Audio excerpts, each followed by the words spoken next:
Des documents nouvellement publiés qui ne figuraient pas dans les dossiers Epstein auparavant contiennent de graves allégations non vérifiées visant le président Trump. Le département de la justice a publié 3 mémos du FBI résumant des entrevues avec une femme qui accuse à la fois Jeffrey Epstein et le président Trump de l'avoir agressée sexuellement alors qu'elle était adolescente. La Maison-Blanche affirme que ces accusations sont complètement sans fondement. Washington, comme d'habitude, a réussi à transformer une publication de documents en alerte politique maximale. Paula Reid de CNN est à Washington avec les plus récents développements. Paula, ces documents ne figuraient pas dans les vagues précédentes de publication, n'est-ce pas? C'est exact. Cette personne a été interrogée par le FBI à 4 reprises. Et au départ, un seul mémo avait été publié dans le premier lot rendu public par le département de la justice. Il s'agissait d'une entrevue dans laquelle elle formulait des allégations contre Jeffrey Epstein, mais pas contre le président Trump. Hier, des résumés additionnels ont été publiés et ils détaillent le type d'allégations qu'elle a formulées contre le président Trump, où elle dit avoir été présentée à lui. Elle allègue qu'il a demandé à tout le monde de quitter la pièce et qu'il aurait dit quelque chose du genre « On va t'apprendre comment les petites filles sont censées être », avant de décrire une scène où il lui aurait poussé la tête vers son pénis. Elle a ensuite dit aux agents qu'elle avait mordu Trump, qu'il aurait alors frappé et aurait lancé quelque chose comme « Sortez-moi cette petite injure d'ici ». Donald Trump est ensuite demeuré complètement silencieux pendant plus de 2 heures lors de ce que certains commentateurs ont présenté comme l'une des journées les plus dommageables sur le plan juridique de sa présidence. Ce silence a été présenté non pas comme du calme, mais comme de la panique. Pour une marque politique bâtie sur le bruit constant, le silence est soudain devenu le titre le plus bruyant de la journée. Au même moment, des élus accentuaient la pression sur le département de la justice au sujet du traitement d'autres documents liés à Epstein. Des démocrates influents à la Chambre et d'autres parlementaires rencontraient la procureure générale Pam Bondi et le procureur général adjoint Todd Blanche au sujet du traitement des dossiers et d'un usage allégué abusif, caviardage. Et à Washington, rien n'inspire autant confiance au public qu'une autre réunion à huis clos sur des pages masquées. La rencontre était confidentielle, elle se déroulait en temps réel. Le représentant Garcia a clairement dit que cette rencontre ne remplacerait pas d'autres interrogatoires sous serment. Certains reportages laissent entendre qu'ils ne veulent pas aller au bout du processus de subpoena et de la déposition sous serment. Cela ne remplace pas ça. Selon le récit présenté, ce silence n'avait rien à voir avec un mauvais sondage ou un camouflet diplomatique. Il était lié à un avertissement spectaculaire en salle d'audience, dans le cadre d'une enquête alléguée pour entrave à la justice et intimidation de témoins liés au réseau Epstein et à sa possible proximité avec les plus hauts cercles de pouvoir. Il s'agissait, selon cette version, d'une enquête extrêmement sensible sur l'entrave à la justice et la manipulation de témoins. À la barre, un témoin semblait subir une pression énorme.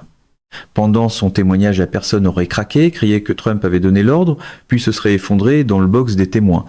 À partir de ce moment-là, la salle d'audience ne ressemblait plus à une procédure ordinaire, mais à une panique institutionnelle sous néon. Ce moment était décrit comme un point tournant. Le juge Emmett Sullivan aurait suspendu les procédures et souligné la gravité de toute possible ingérence dans cette affaire. Dans le récit présenté, le juge a fait comprendre que si une telle ingérence était prouvée, les conséquences juridiques pourraient être extrêmement lourdes, y compris l'emprisonnement à vie dans certaines circonstances. La Maison-Blanche, toutefois, a continué de nier toute faute et a affirmé que les allégations étaient complètement sans fondement et appuyées par aucune preuve crédible. Ce qui, il faut le dire, est exactement la réponse de toute Maison-Blanche, quand les manchettes commencent à ressembler à un thriller judiciaire. Le portrait général brossé par le commentaire est celui d'une Maison-Blanche déjà sous tension. Caroline Leavitt a été décrite comme s'effondrant sous la pression. Des membres du cabinet auraient murmuré à propos du 25 amendement. Des sénateurs républicains auraient été présentés comme discutant en privé de la possibilité de prendre leur distance ou même d'envisager une éviction. Quand le moulin à rumeurs dépasse le point de presse officiel, c'est rarement signe que l'équipe des communications contrôle encore la journée. Le commentaire a ensuite présenté ce qu'il décrit comme le cœur du risque juridique, une trace documentaire. Selon cette version, les procureurs s'intéressaient à des paiements qui auraient été dirigés vers Mar-a-Lago, et ces paiements correspondraient à des caviardages ordonnés par la procureure générale Pam Bondi. L'argument avancé est que le texte caché sous ces caviardages pourrait constituer une preuve directe d'ingérence. Kash Patel a aussi été décrit comme un acteur clé, les procureurs l'accusant prétendument d'avoir menti sous serment et soulevant la possibilité d'un parjure. Et quand la version de la défense exige trop d'astérisques, ce sont souvent les astérisques qui finissent par faire les manchettes. À partir de là, le récit devient encore plus dramatique. Il présente le silence de Trump non pas comme une stratégie, mais comme de la peur. Il s'appuie sur l'article 1512 du titre 18 du Code des États-Unis, soit la disposition sur l'intimidation de témoins comme pivot juridique central. Selon cet argument, interférer avec un témoin peut entraîner de lourdes peines. Et si l'on parle d'un effort coordonné plus large, les conséquences peuvent devenir encore plus graves. Le commentaire soutient que les grands médias tentaient de couvrir le moment avec prudence, alors que l'orateur insistait sur le fait que ce qui s'était produit dans la salle d'audience n'était ni une suggestion ni une simple implication, mais bien un avertissement très clair fondé sur des témoignages, des documents et des éléments de preuve déjà présentés. Pendant ce temps, les chaînes d'infos faisaient ce qu'elles font le mieux, parler prudemment tout en courant après un carambolage politique. L'effondrement du témoin a été présenté comme le signe d'une pression réelle, d'une peur réelle et d'un traumatisme réel. La réaction du juge Sullivan a été décrite comme celle d'un magistrat convaincu que l'intégrité même du processus pouvait être menacée. Le récit est ensuite revenu au silence. Aucun message, aucune réaction publique, aucune sortie immédiate sur Truth Social. À la place, des aides auraient utilisé des mots comme catatonique en parlant aux journalistes. Dans l'univers Trump, cela ressemble à une panne de communication historique. Cette réaction a été présentée comme profondément inhabituelle pour Trump, qui réagit normalement vite et fort aux mauvaises manchettes, aux revers judiciaires ou aux attaques politiques. Le fait qu'il soit resté silencieux pendant plus de 2 heures a été interprété comme un signe que son équipe juridique lui avait conseillé de ne rien dire, qui pourrait ensuite être utilisé contre lui devant les tribunaux. Parfois, la meilleure stratégie juridique consiste tout simplement à retirer le téléphone. Selon ce récit, la poursuite a cité le mémo Bondi et le témoignage de Kash Patel. Le témoin aurait affirmé que les documents gardés cachés par Bondi étaient précisément ceux qui reliaient Trump à une ingérence directe auprès de témoins. C'est, dans cette version, le lien central des documents caviardés, des témoignages sous serment, des contradictions dans la preuve et un témoin qui s'effondre publiquement en salle d'audience. À ce stade, on n'était déjà plus dans la simple politique, mais dans la gestion pure d'un dommage institutionnel. Le résultat a été décrit comme une cascade de problèmes juridiques.